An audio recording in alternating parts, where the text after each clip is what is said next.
Ay, puta. Uy, bebe? Dinagdagan ko na yung elemento para nalo ng konti yung boses ko.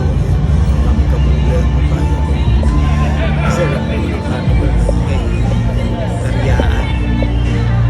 Meron dito 2 days na carnival sa Crystal Waterfall. Pinasyon namin si Bia para arawan konting sasaksak. Kasi malapit na ang winter, kung sa bahay lang ayos tapos may namin kakalabas-labas yung maaraw ko, pero malamig na, naglalamig na kayo ng panahon. Hirap na lumabas wag malamig. Ngayon maganda araw, sinapatala namin kahit pagod at wala kang tulog si Marie, nilabas namin si Daisy. Pagkatapos si Berto naman dumating, pinikap ni JJ para makasama sa carnival.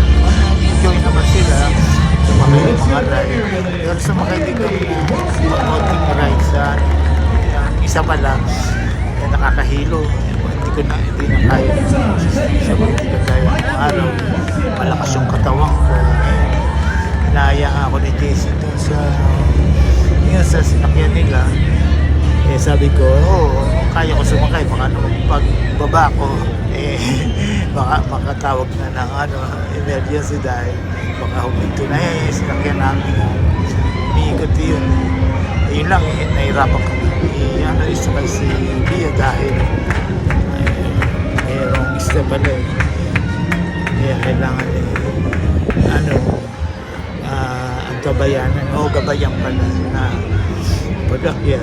Ganun din naman ngayon pinapractice namin na sa kotse sa van pala na matuto siya umakyat bumaba, kaya medyo nakapakonti-konti.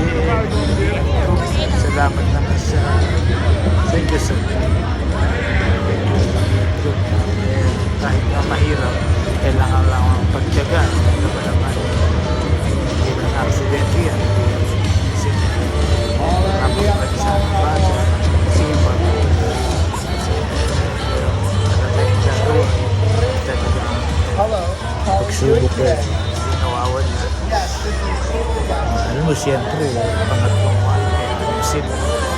Sige, tapos ang video, dito na lang. Salamat sa panonood. Palagi, God bless. Subscribe and like.